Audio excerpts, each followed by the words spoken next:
Welcome to On The Bit. I'm Dave from Dream Thoroughbreds, and with me is Lenny from Bluegrass Bloodstock. How are you, Lenny? Good, Dave. That's good, mate. Derby day, mate. Christmas for punters. Biggest race day of the year on Saturday, and geez, there's some great fields going through every single race. There's chances and everything in single race. There's no real standout, I think, on the meeting, which is great value for everybody.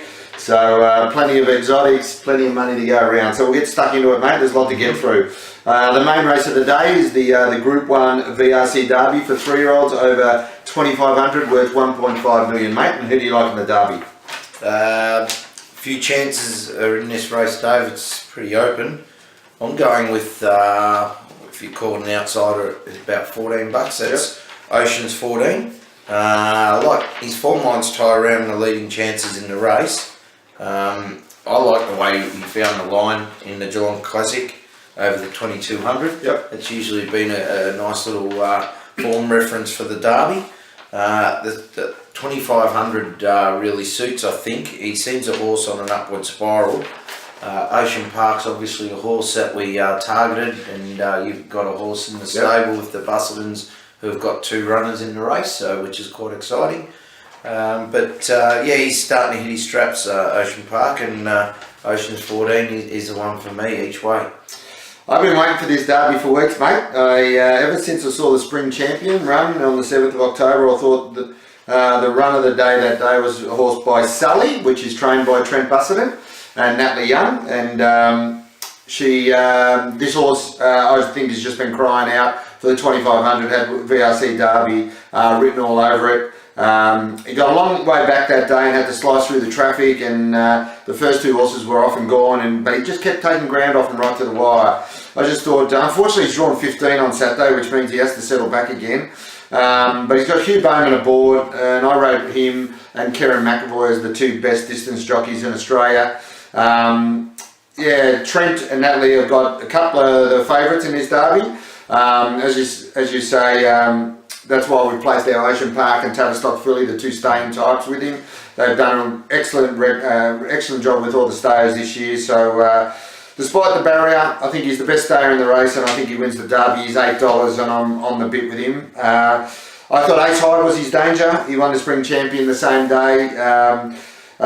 He's just drawn ideally in barrier 3. Should be able to get a tuck in for the first half of the race. He doesn't need to lead all the way. Then he'll stroll forward from the 800. He does have a good strong kick, this horse. Just thought the long straight might find him out, and the horses like Sully will be able to come over the top of him. But his form is the strongest leading into this race. So I thought he was a huge chance. He's by High Chaparral, and we love the High Chaparrals as well, being Mr. Sneaky. He's $4.60 favourite. He deserves to be favourite.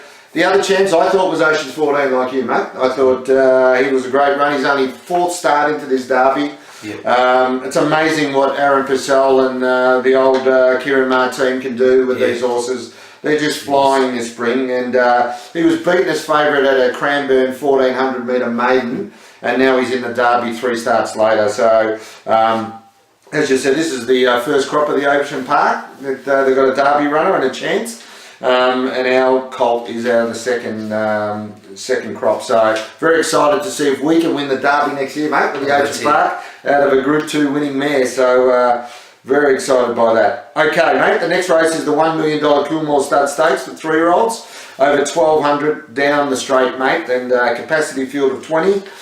What a hard race this is. Throw a dart at it. I have no idea. I'm going to take, because you can get 2 kilos off of the filly. Yeah. So, I don't mind Catchy coming back from a mile, Dave, to be honest. I don't think she gets a mile, so she's better off here. Being trained for a mile, she's going to be fresh, and so she's going to be strong at the 1,200, which she's already won at, and she beat Jukebox, and she gets a 2 kilo weight advantage. She's pretty high class, this filly, so absolutely. Being down the straight before and having beaten some of the top colts that are in this race, I'm going to go with her, and she's $8, so she's on the bit for me. It's nearly $8 the field. It's a serious raffle. Speed everywhere. I did think there was serious speed on the rail side, and they're going to go very hard in this race. There's going to be luck is going to play a major part as well. I'm going to go with Catchy's stablemate Formality during the race, another filly. Couple of reasons. I think she's every bit as good as Catchy. She's drawn barrier 2, so I just think she gets the suck-in run behind the speed here. On the inside rail, I think she can get cover for the first 600 metres and before she gets produced. Karen McAvoy has won 3 out of 4 on her. So I just thought she was well placed to win. She's $13 each one. I just thought she was good value. The other 2 horses I give chances to are drawn on the grandstand side, which Catchy is. You have to, and if there's bias to the outside, then these horses are going to be a chance, but you won't actually know that because there's one straight race before it and there's only a few of sort of 12 in that, so you're not really going to get a guide as to the outside. But Trapeze Artist, he won the Golden Rose last start impressively. Little concerned he actually probably does need the 1400. I'm not sure if he's sharp enough to win 1200 down the straight, but you need 1400 metre sort of horse to win down the straight, so he profiles that type of horse. He's $9. Other horse I thought was a bit of an outside chance was a horse called Dracarys. It's a Snitzel colt trained by Peter and Paul Snowden, and I don't think you can leave out a Snitzel trained by the Snowdens. I think you're nuts. You've got to throw him in your quaddie. He's $34. He ran 8th in the Golden Rose after winning impressively, and I just thought if you play wide in your exotics, you're going to get a few big dividends throughout the day. So you throw him in your quaddies and everything else. The Maya Stakes, mate, the next one is $500,000 for fillies and mares over 1,600 metres. Geez, lots of quality in this race too, mate. What a good race this is. It's always a great race, Dave. Couple of the horses I like just drew absolute terrible gates, so I'm going to go back to tried and true, Go Waterhouse, Global Glamour. I thought that she's a pretty good thing here with the gate. I think she can control the race. Her Tristark run was really good. She's suited under the set weights conditions here, and she's unbeaten at the distance. So with that in mind, yeah, I'm thinking you're getting $6. She's on the bit for me. $6 is a good price. I'm tipping Silent Sedition in this. I would have thought it's absolutely immoral. However, Caitlin Mellion hasn't had the best of springs at the moment, and so I'm a little bit gun shy. But if she rides it well, she's the horse to beat. It was a huge run last start in the same race that Global Gamma won. She sat 3 wide with no cover at Caulfield. And she came from the outside barrier. Actually, Global Gamma, I think, was drawn one inside it that day and got across. Silent Sedition sat outside it. Just ran out of gas the last 100 metres, but she was in it all the way. Shot from barrier 3, I think it is. She gets a gun run here behind the speed, and if she gets a few soft furlongs and then she presents strongly in the straight, I thought she was the horse to run down Global Glamour. She's $9, and I thought she was on the bit. So Caitlin, please strike back for me. The Smoky in the race, I thought was heavens above. Her last start run was just a pipe opener for this. It was in a 1200 metre race, and she was very strong to the line, one of the best of the back markers that day. Before that, she'd been racing against Winks and Happy Clapper and the Wait for 8 sort of 1400 metre mile races. She'll give them a bit of a start, but she's drawn to get a nice smother, and that's the key with this filly. Produced her very late, she's got an outstanding sprint. She won the Coolmore as a Group 1 for mares in the Sydney, beating Silent Sedition. So I just thought they sort of profiled both very well. She's $15, good each way chance. Shoals is the other one on the minimum, 50.5 kilos. She got beaten by Aloisi in the 1,000 guineas. Aloisi is just a superstar filly. So I thought Shoals wasn't disgraced that day. She's going to get a nice run. I just thought she was a little bit short at the 550 though. Thought she profiled a little bit short in the odds. Yep. The last Group 1 for the day, mate, is the $1 Million Kennedy Mile, which is the old Emirates Mile, an open handicap over 1,600 metres, and another one that's not easy. Very hard, Dave, and geez, I don't really like taking things at the top of the weights in this race because they generally don't win. But Totem Stardom is a very good horse. She is. And for whatever reason, whether it's been injury or whatever games has been played, he hasn't won many starts here. But he was a winner of the Toorak last start. And impressively too. Yeah, and I think the Flemington track has to suit a horse like him better than a Caulfield, a big spacious sort of track. He's only getting a half kilo more than what he carried last start. he's the best horse in the field by far if he runs to his ability. So going with that, he's on the bit for mine at the $6. Absolutely, he's the horse to beat. I just thought Egg Tart was short of a run last start in the Toorak. She ran against Tozen Stardom that day. She missed the run in the Epsom, and I thought going into that race she was going 1300 to 1600 after I think it was a month or even more. She might have been short of a run. Watched the replay again. I thought she was there to win, but just failed to finish it off in the Toorak. I'm giving her the benefit of the doubt. She's back, still only got 52 on her back. I thought she was one of the horses to beat. McAvoy goes on Saturday, and I can just see her sweeping down the middle of the track here. She's a winner at Flemington over the 1600, so she's $6.50, so I'm sticking with her. Tozen Stardom will be the horse to beat. He's going to be in the same spot as Egg Tart as well, so they're both going to be suited to the big open spaces at headquarters. But I just thought the weight 2 was the thing, and I know he gave him weight and beat him last start, but I just thought that he's probably going to get attacked a bit more on Saturday, so that's why I'm leaning to Egg Tart. Stable news, Lenny, you had a big weekend last weekend? Yeah, it was a big thrill to see Mossendale win the Sale Cup. Never looked like losing that. No, I was quite surprised. I never did the form until after the race. I just knew which horse was going forward and thought that it was going to map out well for us, but it wasn't until after the race that I actually had a look and thought that it was actually it was stronger than a listed race. So well, I thought it was his best win ever, to be honest. Yeah. I mean, I've watched him a lot, obviously, and he's won a couple of good races in Adelaide, but that I thought was his best win by far. I thought he went to another level actually. So well done on that. Mate. Yeah, no, it was great. So good to see him do that, and and then Saturday we have Pasito running. I think Mr. So-and-so's won since last week. Yeah, he won at Echuca. At Echuca, which was it was really impressive. A couple of things went wrong for him. Yeah, he said so. And I think Malaguera. Yeah, it was on the Friday night, and he was fantastic run. In a really good deep Group 1, so hoping to see him in the Derby.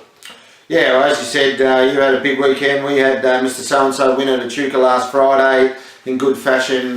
We were going to think about running him at Flemington, but we're going to save him for a 3-year-old benchmark 64 at Sale Wednesday week. I just want to try and get another win and get his rating up before the autumn, because I think he's a good autumn horse. Mr. So-and-so, he's a 3/4 to Mr. Sneaky by So You Think. And Splitter ran second again yesterday at Ipswich. She was caught 3 wide, ran on with Jeffrey Lloyd, lifting her over the last couple of hundred, but just got beat again on the line. Very frustrating. She's had 3 seconds this prep so far out of 3, but I'm sure she's going to break through very soon, and I think she can win a lot of races for us. So she's going well. Okay, Lenny, no best on breeding this week? No, couldn't find one. It's a big week with all the Group 1s. I just had a value bet and race 1 at Flemington and the Carbine Club. Godolphin, I've got a Son of Street Cry entered in here called Galeus or something, Galeus, number 3. Only concern is he's drawn 16, but I thought he was a very promising horse. He'll relish the 1600 metres in a very even Carbine Club, I thought. Adela goes on. There should be good pace in this race, which will allow the back markers to blend in. He'll start double figures at around sort of $14 to $16. I thought he was a good start to the Derby day each way. On the bit, Lenny, everyone needs a special on Derby day. So what are you leading the punters into? I should say. I'm going to go with the Edward Manifold winner and Bring Me Roses in the Wakeful. Just simply because I just like the way she's going to map in this race. Heap of speed in it. And she really did well on the Manifold over a mile. I think the 2000 is just going to suit right down to a T. And she looks at a filly on an upward spiral. Tony McAvoy is training fantastic at the moment. He's doing a great job. So that's mine, a bit special on a day when there's lots of chances in every race. Yeah, well, she's the one that everyone's leaning to. I just went to race 3, number 1, Shidell. I thought she may have been cooked this mare, but looked at the race time and time again. She's drawn barrier 1. She doesn't have to spend too many tickets early to hold the lead. She's a winner at Flemington over the 1100 at her only go there. She's her last couple of runs, she got beaten to Moya, Group 1, and only just got run down the last few sort of bounds. She ran second, she ran in the Group 2 last start. She ran 5th, but only sort of got beat by a length. She's back against the mares here in a Group 3. She's an Oakley Plate winner, and she's $5. I just thought she was great value for mine, and I thought she was on the bit this week for me. Off the bit, Lenny. Who are you off the bit with, mate? We've been pretty good with these the last few weeks. I think I got one wrong last week. Did you? Okay. I did, yeah. From memory. I'm off the bit. I'm going to Sydney. Couldn't find anything in Melbourne that I wanted to lay, so I'm going to go off New Universe in race 9.